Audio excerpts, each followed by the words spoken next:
یہ بہت بڑا گناہ ہے، جرم عظیم ہے۔ آج تو ایڈوانس دور ہو چکا ہے، لڑکے لڑکی کو اکٹھے کر دیا جاتا ہے، ایک دوسرے کے جسم کو پکڑ رہے ہوتے ہیں، ایک دوسرے کے ساتھ بالکل مل کر تصویر بنا رہے ہوتے ہیں، جو ہر اعتبار سے گناہ ہے۔ اس سے بہت بچنے کی ضرورت ہے، خاص طور پر جب کوئی ایسا کام جس کو لوگ ضروری سمجھ لیا جائے، یعنی منگنی کو نامکمل سمجھا جاتا ہے جب تک لڑکا لڑکی کو، لڑکی لڑکے کو انگوٹھی نہ پہنا لے۔ تو جب کوئی کام ضروری سمجھا جا چکا ہو، اس کام کا چھوڑنا تو بہت ہی ضروری ہو جاتا ہے کہ اس کو اب ترک کرنا ہی ضروری ہے۔ ہاں اگر کوئی والدین پہنانا ہی چاہتے ہیں انگوٹھی، تو لڑکی والے جو داماد بنانا چاہ رہے ہیں اور لڑکے والے جو بہو بنانا چاہتے ہیں، اس کو نقدی کی صورت میں کوئی تحفہ دے دے، انگوٹھی کا مالک بنا دے۔ اس طرح سے لڑکا لڑکی کو پہنا، یہ بہت ہی غلط بات ہے، گناہ کی بات ہے، ناجائز ہے، اس سے بچنا چاہیے۔ لڑکا اگر انگوٹھی پہنے بھی تو چاندی کی انگوٹھی 4 ماشے سے کم وہ پہن سکتا ہے، سونے کی انگوٹھی تو کسی صورت میں بھی جائز نہیں، اور ایک دوسرے کو پہنانا یہ بالکل ناجائز ہے۔ اس لیے اس رسم کا بالکل ترک کر دینا چاہیے۔ یہ یہود و نصارہ کی رسمیں ہیں، مسلمانوں کا یہ شیوا نہیں کہ یہود و نصارہ کی رسم و رواج پر چلیں، ان پر عمل پیرا ہوں۔ یہ انگوٹھی کی رسم ہمارے نبی صلی اللہ علیہ وسلم کی کوئی سنت نہیں، کوئی منگنی کے لیے ضروری اہم بات نہیں، اس لیے اس کو چھوڑ دینا چاہیے۔ اگر نہیں چھوڑتے اور اس اتنے بڑے کبیرہ گناہ میں مبتلا ہو رہے ہیں تو سوچ لینا چاہیے۔ اللہ کے نبی صلی اللہ علیہ وسلم کا فرمان، من تشبہ بقوم فہو من، جو کسی قوم کی مشابہت اختیار کرتا ہے وہ اسی میں سے ہو جاتا ہے۔ اس لیے یہ انگوٹھی پہنانا لڑکا لڑکی کو یہ بالکل درست نہیں ہے۔ ایسے ہی منگنی کرنے کے بعد کیا منگنی کو توڑنا جائز ہے یا نہیں؟ تو منگنی اگرچہ ایک اعتبار سے وعدہ ہی نکاح ہے، نکاح کوئی نہیں، لیکن ایک بات ضرور ہے کہ قرآن اور احادیث ہمیں وعدہ خلافی کرنے سے منع کرتا ہے۔ یا ایھا الذین آمنوا اوفوا بالعقود واوفوا بالعہد ان العہد کان مسئولا، اللہ نے ترغیب دی ہے کہ جو تم نے وعدہ کر لیا ہے اس وعدے کو پورا کرو۔ تو جب منگنی ہو چکی، 2 خاندانوں کے افراد نے مل کر رشتہ طے کر دیا، اب بغیر کسی عذر کے اس رشتے کو ختم کرنا یہ گناہ کا کام ہوگا، درست نہیں۔ لوگ چھوٹی چھوٹی باتوں پر منگنیوں کو توڑ دیتے ہیں، خاندان ٹوٹ جاتے ہیں، یہ بات بالکل مناسب نہیں۔ ہاں کوئی اگر شرعی عذر پایا جائے، یعنی لڑکے کے اندر یا لڑکی کے اندر کوئی ایسا عیب ہے جس کو لڑکا لڑکی خود ناپسند کرتے ہیں، یعنی لڑکی میں ایسا عیب پایا گیا جو لڑکے کو ناپسند نکلا، لڑکے میں کوئی ایسا عیب پایا گیا جو لڑکی کو اس کے گھر والوں کو ناپسند ہے، تب تو رشتے کو توڑ سکتے ہیں۔ ایسے ہی کسی ذرائع سے معلوم ہو جائے کہ لڑکا نامرد ہے، وہ لڑکی کے حقوق ادا نہیں کر سکتا، اس صورت میں مجبوری ہے، رشتے کو ختم کر سکتے ہیں۔ یہ تو ایسا عذر ہے کہ نکاح کے بعد بھی لڑکی کو نکاح ختم کرنے کا حق ہوتا ہے، اس عذر کی وجہ سے تو منگنی کے وقت تو بدرجہ اولیٰ وہ منگنی کو ختم کر سکتے ہیں۔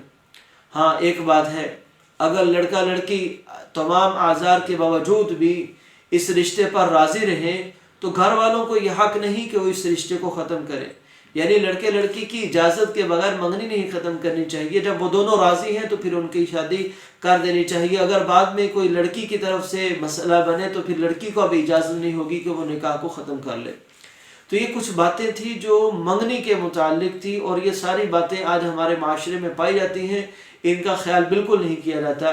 اس کے علاوہ منگنی کے فنکشن پر نمازیں چھوٹ جاتی ہیں، لوگ جمع ہوتے ہیں، نمازیں چھوٹ جاتی ہیں، مرد عورتوں کا اختلاط ہوتا ہے، یہ الگ گناہ ہے۔ پھر گانا بجانا ہوتا ہے، الگ گناہ ہے۔ بے پردگی ہوتی ہے، الگ گناہ ہے۔ پھر وہاں پر تصویریں بنتی ہیں، ویڈیو بنائی جاتی ہے، یہ الگ گناہ ہے۔ تو یہ ساری خرافات اور گناہ کے کام ہیں جو رسم منگنی کے اندر ادا کی جاتی ہیں۔ اس لیے بہت بچنے کی ضرورت ہے، بہت بچنے کی ضرورت ہے۔